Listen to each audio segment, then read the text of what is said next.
we understand how we can look, and we do the opposite to make sure we don't. And then so it even, I think Chris Rock said it before when he's talking about going to ATM. He goes, "I'm not looking for white folks when I'm at ATM. I'm looking." Right. Remember that? Yeah. It's not just white folks who've been, this hasn't been ingrained in. Right. Black folks are afraid of black folks. It comes down from white supremacy. Yeah. And that it does internalize itself within black people. Because black folks, there's so many black folks who aren't a danger. Are like, I'm not a danger, but I don't know him.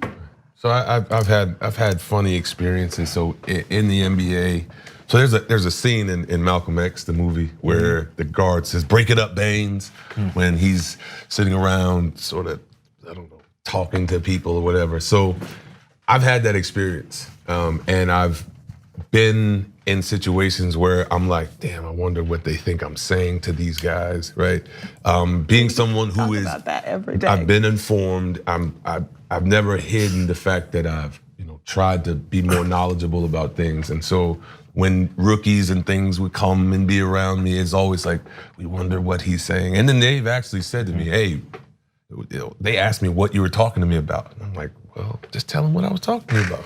How to survive in the NBA. Because they see me and assume that somehow I'm engaging in some sort of... It's collusion. Yeah. But we talk about that all the time. We say that even here in this environment, as I think you can imagine, is really, we're treated very fairly. There's no, it's not, do you know what I mean? This is the least amount of microaggressions that I've ever received in my whole life in a building, ever, right? But we talk about having those moments where the three of us will be standing at JR's desk talking, and Dan walks over and it's like, oh, one of y'all gotta leave. Too many. It looks like we're conspiring. I feel like this looks bad. Looks like And even knowing that, I'm safe here, I still can't break that feeling of, all right, I'm gonna leave. I'm gonna leave.